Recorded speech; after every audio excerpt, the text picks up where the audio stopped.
Je vous fais le plein, jeune homme? Et non, aujourd'hui on va visiter une station-service, mais pas n'importe laquelle, puisque celle-ci a été imaginée par l'architecte Jean Prouvé dans les années 60-70 et elle a été rénovée très récemment en gîte. Venez avec nous pour la visite, on rencontre Olivier qui s'est chargé de l'aménagement et qui est le propriétaire de cette maison insolite.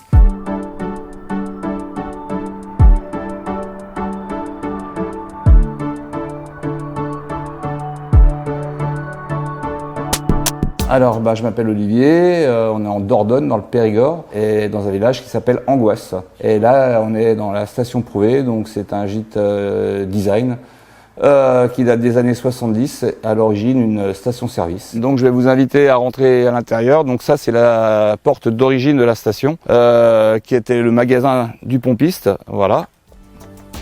Si vous voulez bien me suivre. Donc ici, il y avait le magasin du pompiste, donc les gens venaient payer leur essence, et à l'étage, l'appartement du pompiste et de sa famille. Et on a même récupéré la petite veste d'époque du pompiste, qui est vraiment, elle, d'origine. Voilà, c'est le petit détail aussi qui nous fait sourire et qu'on adore. La petite histoire, elle est assez simple, je suis originaire de Nancy. Et il y a une grande famille qui s'appelle Prouvé. Et donc le groupe Total lui avait confié la mission de créer des stations qui pouvaient être montées en une semaine. Voilà, que la station soit opérationnelle pour le pompiste en une semaine. Donc il a réalisé ces stations, il y en a une centaine de fabriquées, donc en un étage ou deux étages. Il y en avait une par département à peu près, et c'était dans les années 70-72. Je ne suis pas tout seul dans l'aventure, on a fait ça à deux avec mon petit frère. Voilà, qui lui est resté sur Nancy, qui est dans l'immobilier, qui a toujours adoré Prouvé, bien avant moi. Et donc l'idée vient de lui, il a récupéré cette station en Alsace, à une vente aux enchères. Donc elle était délabrée forcément, hein, elle était à l'abandon. Il l'a fait faire démonter, il l'a fait restaurer à Nancy. Et le camion est arrivé, donc nous on avait terrassé ici pour la recevoir. Et donc après on l'a remonté ici. Et c'est moi qui me suis occupé du chantier pour le remontage et après l'habillage intérieur. Ce qu'il faut savoir sur Jean Prouvé, c'est que sa structure, elle devait se monter en une semaune. Donc en réalité, c'est une structure autoportée, un peu comme un manège de forain, si vous voulez, ça arrivait en camion. Ils mettaient tous les côtés, donc il y a 13 plots, ils mettaient tout leur ferraillage, et au centre, on a un fût central qui est porteur. Et donc c'est ce fût qui porte l'étage, les 13 membranes du dessus, et également 2 fois pareil, jusqu'à avoir le toit plat, après, qu'on recouvre de bois, d'isolant, et puis d'une membrane étanche. Alors l'aventure a commencé, je sais pas, il y a peut-être 3 ou 4 ans maintenant, quand il a racheté la station. Donc il a fallu une année et demie, si vous voulez, pour la restaurer. La carcasse en elle-même se remontait vite. Et après, on a fait tous les intérieurs, l'électricité, le doublage, l'isolation, une membrane sur le toit parce que c'est un toit plat. Et donc, nous on l'a placé plein sud, dans une prairie, avec des grandes baies vitrées qu'on a fait en double vitrage par rapport à l'époque. Et donc elle consomme très peu en niveau chauffage. C'est une maison hyper écologique. Il a fallu construire les à côté, donc on a mis une piscine, enfin on l'a fait en maison de famille, si vous voulez. Et donc au total, on aura bien mis 2 ans et demi, je vais dire, et donc là c'est seulement la 2e année de location. Et donc après, je vous invite, vous voyez, on a fait nous une grande seule pièce unique, avec vue sur les prairies de Dordogne, voilà, avec la vache limousine. Donc le but c'est de vivre intérieur-extérieur avec tous ces vitrages qu'on ouvre, qu'on ferme suivant la météo, suivant la saison de l'année. Alors après sur la décoration on a fait très simple, c'est-à-dire que tout est blanc. Voilà, c'est pur.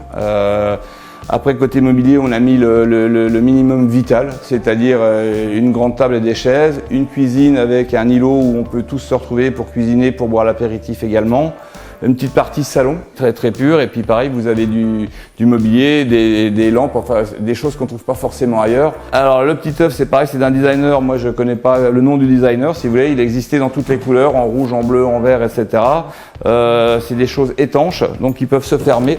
Voilà, qu'on fermait comme ça. Après ça c'est de la lampe Pantella, c'est Werner Pantone comme les chaises qui sont autour de la table. Voilà, donc un designer pareil contemporain. Après les fauteuils, c'est des Togo. Pour les amateurs de design, c'est le canapé de base, voilà, qui existe depuis de toutes les couleurs.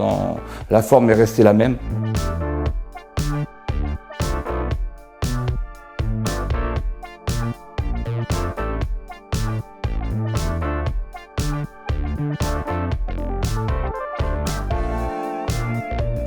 Alors après, pour l'intérieur, si vous voulez, on a travaillé avec des gens locaux, donc des super menuisiers. On a la chance d'être dans une région de bois. Donc tout ce qui est sol, on fait directement sur place. Donc là, c'est du chêne. Voilà, les plans de travail, pareil, c'est du chêne, c'est du massif. Et donc il va se patiner avec le temps. Et c'est ce qui fait que ça lui donne encore plus de charme et d'authenticité, quoi.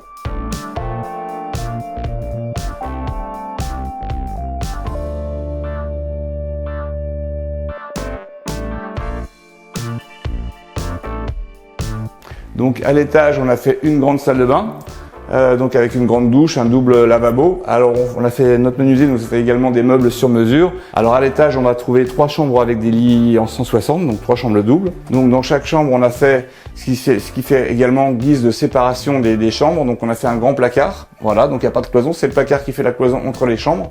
Parce que là, vous voyez, par exemple, c'est un module, 2 modules sur les 13. Chaque module, c'est, voilà, il y a un module, 2 modules, donc une chambre fait 2 modules. Voilà, celle d'à côté, comme c'est une chambre pour enfants, il y a 3 modules parce qu'il y a 4 petits lits. Donc vous voyez, il n'y a pas de cloison entre les différentes chambres. C'est le placard qui fait, du côté là ça fait placard, et là on est dans la chambre d'à côté, et là c'est le placard de la chambre à côté. C'est très simple. À l'étage, on a toutes les fenêtres d'origine, donc elles sont simple vitrage, voilà, donc pas du tout isolées. Elles glissent un peu mal. Elle glisse pas forcément très bien, voilà. Et donc ça reprend un peu l'idée des caravanes américaines, les Airstream, vous voyez, en alu. C'est un peu le principe aussi. Alors après, il y a des gens qui ne connaissent absolument pas l'architecture, mais qui ont un coup de cœur. Voilà, d'autres qui vont vous dire que c'est très laid, comme tout ce qui est contemporain, on aime ou on n'aime pas, c'est les goûts et les couleurs. Mais à vivre, à l'unanimité, c'est génial. Pourquoi? Parce que dès qu'il fait un peu bon, on ouvre toutes les baies vitrées, on dit intérieur, extérieur. Il fait toujours frais, parce qu'il y a toujours un petit courant d'air. Donc même si on est plein sud, et pour recevoir des amis, on est à la cuisine. Il y en a 2-3 qui cuisinent, 2-3 qui boivent l'apéro en même temps, il y en a d'autres qui mettent la table. Enfin, on vit vraiment. C'est une facilité déconcertante à vivre. C'est vraiment la maison type d'amis. Voilà, c'est pour recevoir, c'est tip top. J'espère que la visite de ce gîte hors du commun vous a plu, dites-le nous en commentaire. Laissez aussi un petit j'aime à notre vidéo, abonnez-vous à notre chaîne si ce n'est pas déjà fait, et on se dit à bientôt.